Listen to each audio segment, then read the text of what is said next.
En la entrevista estelar de Encuentro Directo nos acompaña la noche de este sábado el licenciado Manolo Pichardo, miembro de la dirección política del Partido Fuerza del Pueblo y secretario de Relaciones Internacionales de esa organización política.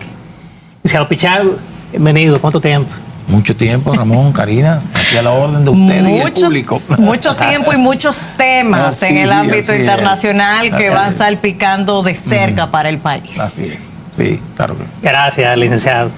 Licenciado, como experto en temas internacionales y también como es presidente del Parlamento Centroamericano, su posición con este tema que ha sido protagónico de la guerra del Medio Oriente y cuál es la posición del partido al respecto. Bueno, la Fuerza del Pueblo en términos orgánicos no ha fijado ninguna posición. Sin embargo, nosotros sí hemos abordado el tema en términos individuales.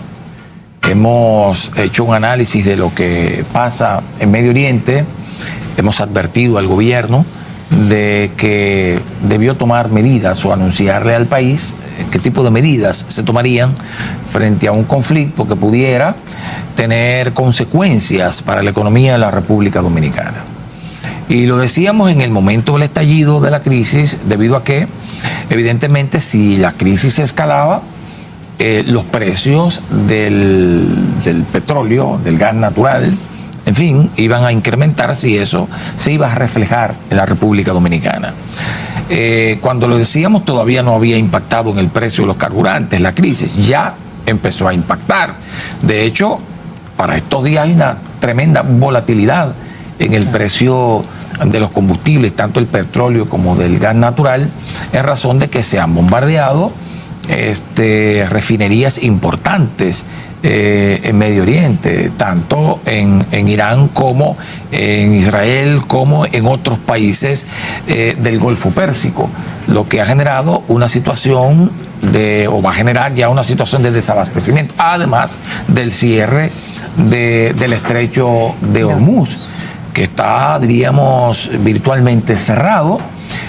No cerrado completamente porque hay barcos que transitan por allí y que son parte de un bloque, ¿verdad? Que participan de manera indirecta en este conflicto, pero sí está ya creando una situación seria. De hecho, los países del G7 hablaron de liberalizar la reserva petrolera, aunque nosotros entendemos que eso no es suficiente para mitigar la crisis que se ha creado a raíz de este conflicto, porque la cantidad de petróleo que se liberará no compensa la reducción de carburante que habrá en el mercado o que hay en el mercado. Entonces, por esa razón, habrá escasez, habrá carestía, y eso tendrá un impacto en el transporte, tendrá un impacto en la generación de electricidad y obviamente tendrá un impacto en el aparato productivo de la República Dominicana y del mundo. Entonces, nosotros no hemos visto hasta el momento que el gobierno se haya pronunciado, digo, con seriedad, porque lo que hemos escuchado es el ministro de Industria y Comercio decir que no pasa nada, que nosotros tenemos una reserva de petróleo, pero bueno, ¿por qué tiempo? Pero además... Y aún así aumentó la gasolina y el gasoil. Por supuesto, pero además es que no se trata solo de petróleo, ni se trata solo de gas natural, ¿verdad? Es que habrá una inflación y que ya de hecho hay una inflación a nivel global y que nosotros lo vamos a importar, porque nosotros somos un país netamente importador. Entonces eso tendrá un impacto en la República Dominicana. Nosotros entendemos que el gobierno debe explicarle al país qué va a hacer, conociendo cuál es la situación del Estado, ¿verdad? Las condiciones en que están las finanzas públicas, la economía. Entonces, decirle al país qué medidas tomarán para que esta situación que se presenta no tenga un impacto significativo en el bolsillo de los dominicanos y las dominicanas. Al margen de que no tenemos un impacto directo con el tema del crudo del petróleo, porque nosotros no lo importamos a través del estrecho de Hormuz. Sin embargo, hay que considerar, y ahí estoy completamente de acuerdo, en que el gobierno dominicano debe fijar postura, partiendo más aún de que somos una economía abierta y muy dependiente de sectores como el turismo y servicios. Así es. De modo que si a Europa, que le está afectando de manera así directa, va a afectar su economía, pues evidentemente que el turismo es la primera rama que sale de las posibilidades económicas, y ahí sí nos estaría afectando. Pero con respecto al tema energético propiamente hablando, el petróleo es una de las variantes del tema energético. ¿Qué entiende usted de acuerdo al ritmo que lleva este enfrentamiento bélico? Si se extiende a lo largo de este año 2026, de acuerdo a cómo se va planteando, ¿entiende usted que esto podría significar de alguna manera que se cambien los actores del sistema energético mundial, de que haya una reconfiguración en el mapa energético que obviamente ya finalmente nos impactará al resto del mundo, no necesariamente a los que están más cerca? Mira, lo primero con relación al comentario inicial que hiciste, de que no nos impacta porque nosotros no utilizamos el petróleo que se produce en Medio Oriente, perdón, que es el Brent. Nosotros usamos el Texas. Sí ha subido de precio, porque recuerden que aquí hay un tema de oferta y demanda. Correcto. Cuando escasea un producto, hay una situación de encarecimiento y la demanda se incrementa porque la gente quiere tener. Entonces, no solamente la gente quiere el petróleo tipo Brent, también quiere el tipo Texas, y por lo tanto eso presiona en alza. Y de hecho ya se ha incrementado el precio del petróleo que nosotros consumimos, que es el petróleo de Texas. Con relación a que si este conflicto va a provocar una reconfiguración del mercado petrolero, lo va a hacer. De hecho, no solamente una reconfiguración del mercado petrolero, es una reconfiguración geopolítica a nivel global. De hecho, lo que está sucediendo en Medio Oriente es precisamente producto de la reconfiguración geopolítica. A ver, hay un país que está en un proceso de declive. No es un país ya con la fortaleza que tenía antes, que es los Estados Unidos. Hay países que emergen como potencias importantes, entre los cuales está China, está India, y han conformado, para hacerle, diríamos, plantarle cara al G7, los países tradicionales industrializados, los BRICS. Entonces, en esa guerra de BRICS se está dando un fenómeno que ya los BRICS están desde hace un tiempo comercializando con monedas propias. Eso pone en riesgo el llamado petrodólar. Y el dólar y el petrodólar es el principal pilar de la economía de los Estados Unidos. Si se quiebra el esquema petrodólares, la economía de Estados Unidos sufriría bastante. Y ya de hecho estaba sufriendo. No solo porque los países se estaban comercializando en sus propias monedas, sino porque se dio un acontecimiento que a mí me parece que fue disruptivo, que son las sanciones a Rusia. Sí. Durante las sanciones a Rusia se retuvo de las reservas de dinero de Rusia 300 mil millones de dólares que Occidente retuvo en el sistema financiero que controla. ¿Qué ocurrió? Al ocurrir eso, muchos de los países, incluso occidentales, se llenaron de miedo, de temor. ¿Por qué? Dicen, bueno, si se va a politizar el sistema financiero internacional, cuando yo tengo una diferencia o con Estados Unidos o con Alemania o con Gran Bretaña, me van a sancionar y me van a afectar mis recursos en dólares. ¿Qué empezó a ocurrir? Los bancos centrales y los países empezaron a salir de dólares y a comprar oro. Sí. Por eso ustedes ven que se dispara el oro. Exacto. Y se desprecia el dólar. Y entonces, además de eso, también el intercambio comercial entre los países, del Medio Oriente empezó a hacerse, de los BRICS, empezó a hacerse ya en monedas propias y sobre todo en una moneda que ya se está usando mucho en el Golfo Pérsico.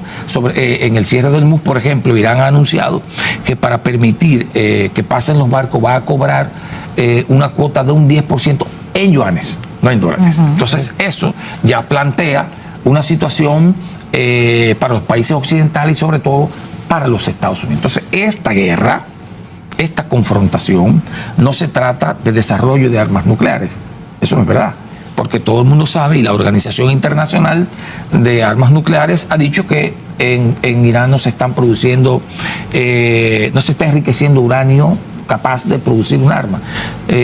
Por lo tanto... Ahí tenemos reservas, porque de hecho, y no petroleras, sino de dudas legítimas geopolíticas, porque se recuerda de manera muy particular que el encargado precisamente de esta institución había reiterado su llamado público a nivel internacional de las trabas que de manera recurrente se había encontrado en Irán para obtener la información correcta y el acceso a las instalaciones para verificar precisamente el tema del enriquecimiento de uranio. El enriquecimiento de uranio es una realidad en Irán. Ahora claro, bien, y eso es una realidad que no vamos a tapar. Lo es. Pero el tema incluso de cuánto se está enriqueciendo, claro, sigue siendo al día de hoy un misterio, bueno, porque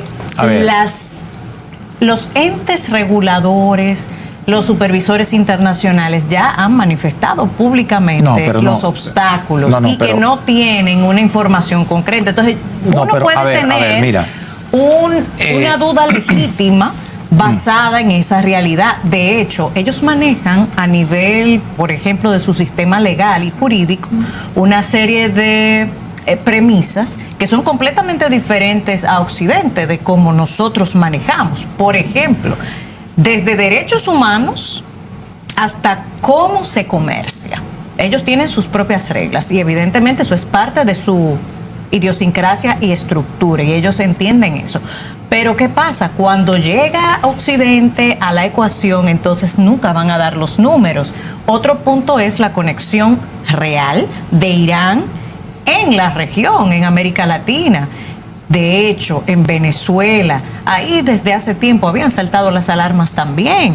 Porque ¿las alarmas por qué? Las alarmas con respecto al tema del uranio, de los territorios, incluso de hecho, primero comenzó como un secreto a voces cuando Chávez aún vivía, luego cuando continuó Nicolás Maduro, de tener acceso a áreas restringidas, controladas por el gobierno madurista. No, pero entonces, vamos a ver, Karina.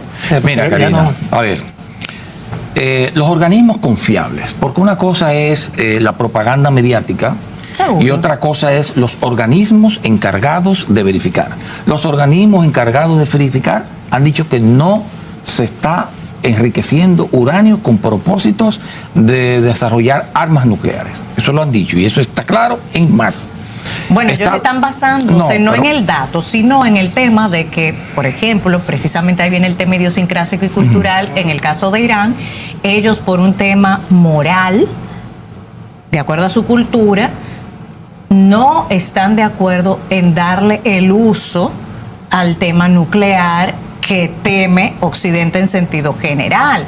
Pero volvemos al punto, la moralidad es tan subjetiva que de un lado y del otro del continente pero mira qué es lo que pasa, Karina. Yo me baso en hechos. Las igual cosas son yo y por eso. Opinión hay mucha, pero a ver, nosotros sufrimos, el mundo, una intervención militar en Irak sobre la base de que había armas de destrucción masiva. No las hubo nunca. Contextos distintos. No, a ver, yo estoy hablando del comportamiento de Occidente. Luego, esta Organización Internacional para el Control de Armas Atómicas ha ido a Irán, ha ido varias veces, y ha dado testimonio, están los testimonios de que no hay armas, no se está enriqueciendo uranio con fines militares. Pero hace un par de días renunció el encargado de temas antiterroristas del gobierno del presidente Trump, inconforme, porque dijo que la guerra era innecesaria porque Irán no representaba una amenaza para los Estados Unidos. En el gobierno del presidente Trump, incluso los propios militares, antes de que iniciara el conflicto, le aconsejaron no iniciar una guerra porque no había evidencia de que Irán fuera una amenaza para Estados Unidos, porque no es una amenaza nuclear, yo he dicho, e insisto, el tema no es ese. El tema tiene que ver con la recomposición geopolítica global. No es eso. Lo que ocurre es, históricamente ha ocurrido, cuando una potencia va en declive, que de hecho Estados Unidos lo está. O sea, el propio Biden dijo, China nos está comiendo los caramelos. O sea, ellos mismos, sus dirigentes, admiten que están en una situación de declive. Sí, en términos la administración económicos, Biden ayudó y promovió eso. No es Biden, es una cuestión histórica. A ver, no tiene que ver con un presidente, tiene que ver con la sociedad. No, Biden se llevaba de un consejo vamos a una pausa. administrativo. Okay. Cuando Y regresemos volvemos en vamos a breve ampliar otros con la entrevista estelar. detalles. Muy bien.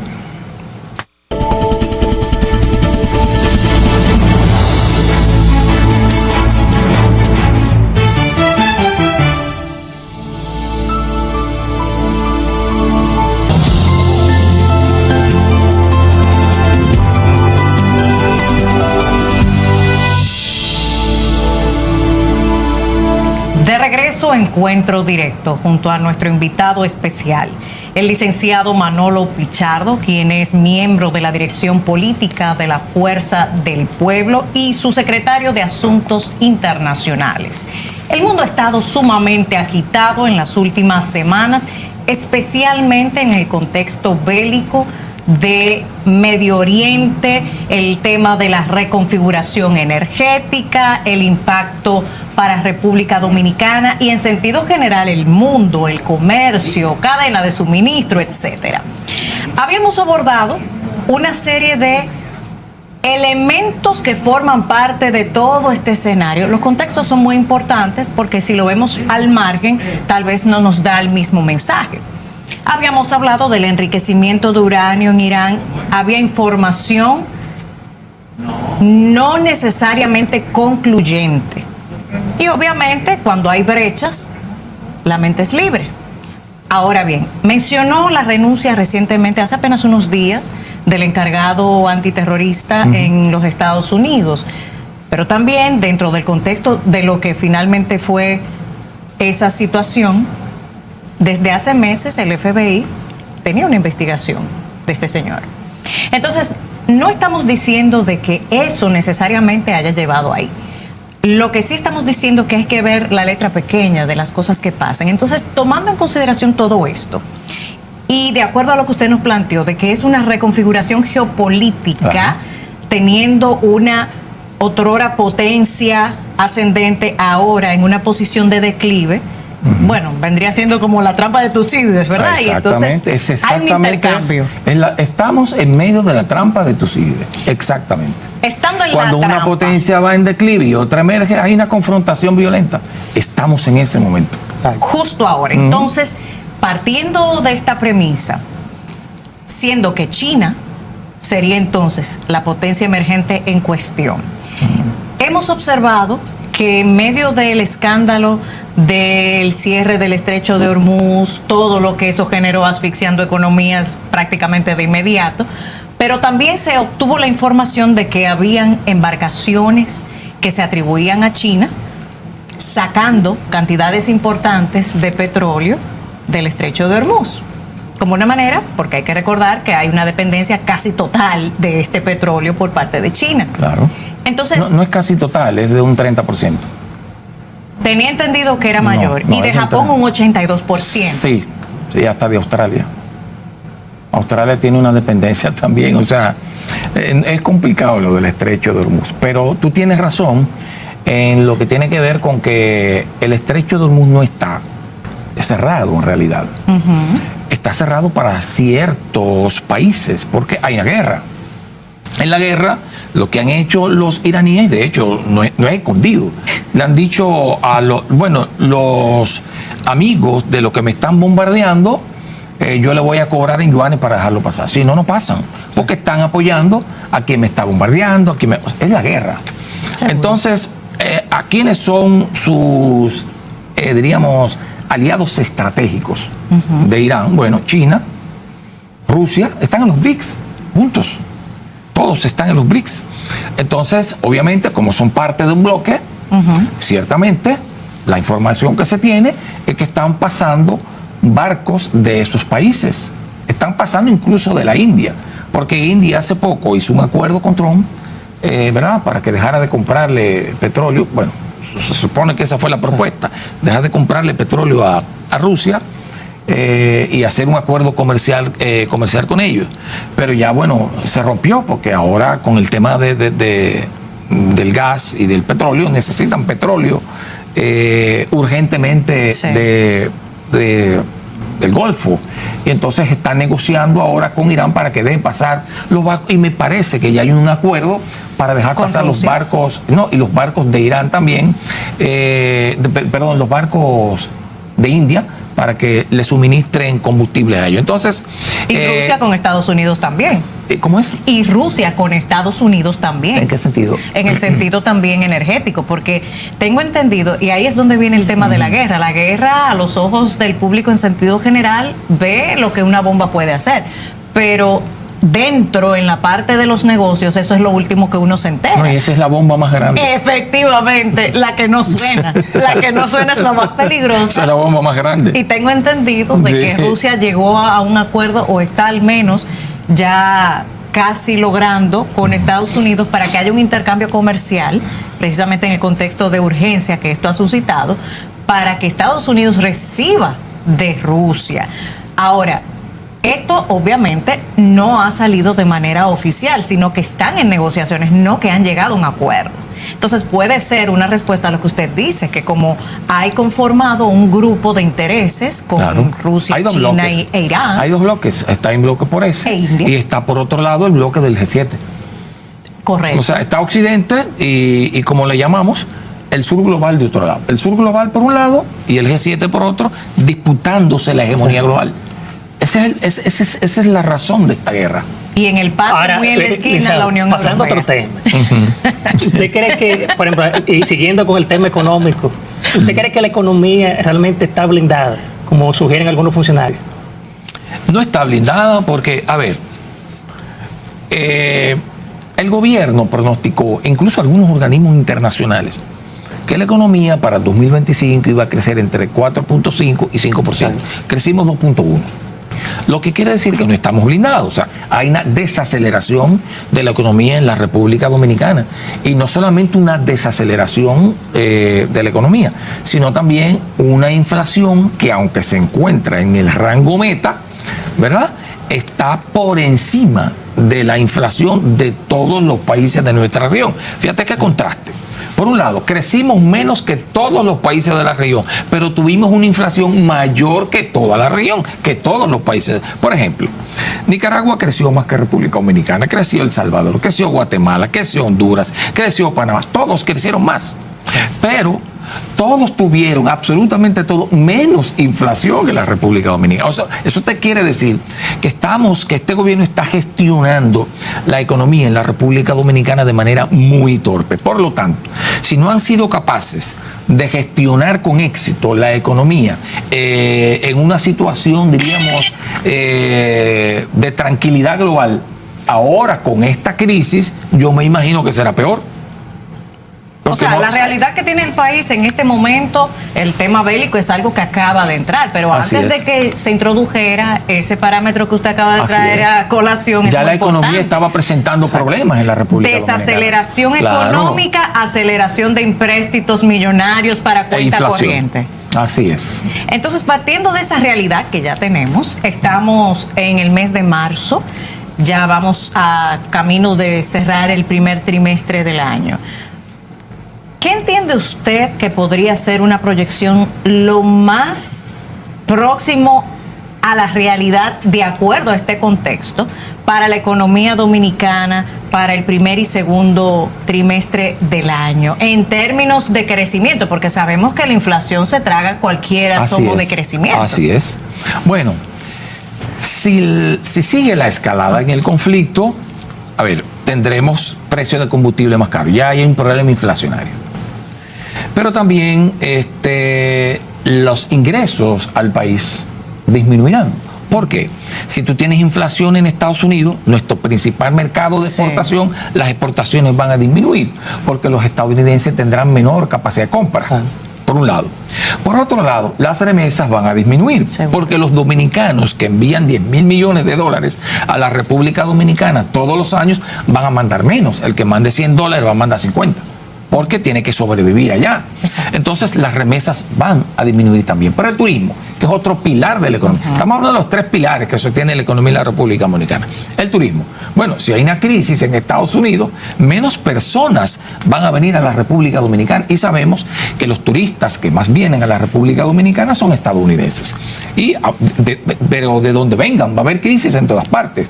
Si vienen de Sudamérica, van a venir menos. De Canadá van a venir menos. De Francia van a venir menos. Entonces eso tendrá un impacto significativo en la economía de la República Dominicana si la escalada del conflicto continúa. De hecho, ya está impactando. Ha disminuido el tema de las remesas a la República Dominicana. Ha disminuido, aunque se dan números manipulados por el gobierno, el flujo de turistas a la República Dominicana. La economía del país no va bien y eso se va a seguir reflejando en este año. Ahora, licenciado Pichardo, vámonos ahora a Puerto Príncipe, Haití. Con tantos frentes que, por ejemplo, se han abierto por parte de Estados Unidos, ¿realmente usted cree que vaya a apoyar lo que son esas fuerzas supresoras de pandilla? Haití ha sido abandonada a su suerte por la comunidad internacional. Haití no es, diríamos, un país estratégico para nadie. Para nadie, no lo es para Estados Unidos, no es para nadie. Pero además, Haití es un país pobre, no tiene petróleo, no tiene oro, no tiene tierras raras que sepamos, y como no tiene nada, no es de interés de nadie. Porque fíjese usted, las grandes potencias tienen interés donde hay recursos, o en una zona que sea geopolíticamente estratégica. Pero no lo es Haití. Y por lo tanto, yo no tengo mucha esperanza con que la comunidad internacional ponga empeño en solucionar la crisis haitiana. Yo pienso que ese tema nos los han dejado a los dominicanos para que lo resolvamos. Y obviamente nosotros no lo podemos resolver, porque nosotros tenemos nuestros propios problemas. Entonces, tengo poca esperanza con esas misiones. Ahora viene una misión de África, como la anterior, de Kenia, y que fracasó, ¿no?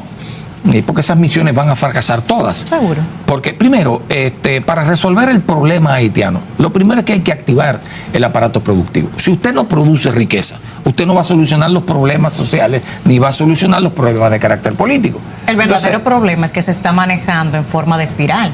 De hecho, vamos a recordar que en el año 2014, el editorial del periódico más famoso de Haití, Le Noveliste, sí, había escrito de manera puntual lo que se podría calificar como su política migratoria insignia, que es la emigración masiva. Y hablaba de salir de 200,000, 300,000 por año y que no había nada que buscar. Claro, y no había nada que buscar. Leí el editorial. Correcto. Y recuerde que hablaba de que la gente en edad productiva no tiene nada que buscar allí. Si esos son los haitianos hablándole a sus propios compatriotas, que se vayan. ¿Entiende? Entonces, hablando de agrandar la diáspora, o sea, quiero a los haitianos fuera de Haití, un Haití sin haitianos. Sí. De manera que obviamente eso es hasta cínico plantear una solución partiendo de ahí. Pero sí, finalmente, en los últimos segundos que nos quedan, nos gustaría su valoración general sobre la cumbre del Escudo de las Américas, su valoración sobre el narcoterrorismo y la República Dominicana. Mira, yo pienso que esa cumbre fue una respuesta al fracaso de la Cumbre de las Américas en República Dominicana. Fue una edición limitada de lo que aquí se pretendió hacer, que fue la Cumbre de las Américas, que habitualmente se hace en cada uno de nuestros países debido a algunos desencuentros que hubo con ciertos países que dijeron que no asistirían a la Cumbre de las Américas. Socialistas y comunistas. No hay países comunistas en la región, el comunismo no existe. El socialismo existe, sí, existe. Y pero tiene los mismos lineamientos pero comunistas. El comunismo no existe. Eso no existe en el planeta Tierra. El comunismo es otra cosa. No existe. No, en el planeta Tierra no existe, nunca ha existido. El comunismo, partiendo de la teoría marxista, no ha existido hasta el día de hoy un país comunista. Eso no ha existido. Han existido países socialistas que lo que plantea Marx, que el socialismo es como una especie de vía, de antesala al comunismo. El comunismo es un modo de producción completamente distinto a lo que ha habido en el mundo.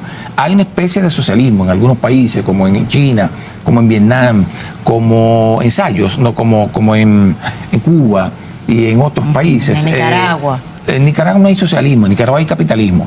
En Venezuela hay capitalismo. Para las esferas de arriba. No, lo que pasa es que, mira, lo que determina un sistema son sus clases sociales. Seguro. Y entonces donde tú tienes capitalistas produciendo riqueza y obreros capitalistas contratando mano de obra y obreros produciendo, eso no es socialismo, ni nada, eso es capitalismo puro. Aunque el Estado expropie. Pero eso es otra cosa. Eso no es, porque lo que determina no es que tú expropio, que tú tengas ese tipo de cosas, son otras cosas. Lo que determina si hay socialismo o comunismo es el modelo de producción. El mismo que implementó Venezuela. Es el modo, no es que en Venezuela no hay un modo de producción socialista. No existe. No existe. En Venezuela hay un montón de capitalistas, de empresas privadas y de todo. Eso no es socialismo ni es comunismo. En el comunismo, según la teoría marxista, y no hay socialismo en Venezuela. No existe la propiedad privada sobre los medios de producción. Esa es la teoría marxista. Y eso no existe ni siquiera en China. En China hay empresarios. Y en China aplican capitalismo para afuera y comunismo para adentro. En China hay lo que ellos le llaman socialismo, no comunismo, socialismo con características chinas, pero es un híbrido de un modo de producción capitalista con un modo de producción de planificación estatal, que eso es otra cosa.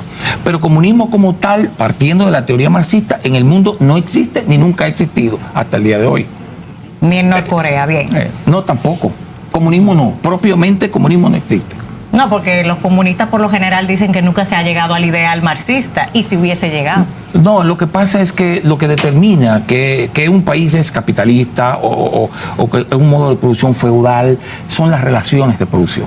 Por ahí tú tienes que medir qué modelo, o sea, qué modo de producción. Sí, básicamente existe. Que el Estado se expropie de todo lo que es privado y lo ponga a producir para el Estado. No, en un país propiamente comunista no existe la propiedad sobre los medios de producción. Eso dice la teoría marxista, y eso todavía no ha existido en la humanidad hasta el día de hoy. Licenciado Pichardo, se quedaron muchos temas en el tapete. Y qué rápido pasa el tiempo en buena compañía. Esperamos tenerlo pronto. Bueno, yo estoy a la orden de ustedes. Punto y suspensivo para la próxima. Así es. Gracias, licenciado. Gracias a ustedes. Bien, amables televidentes, nos vamos a una pausa comercial y en breve volvemos la rectica final de Encuentro Directo.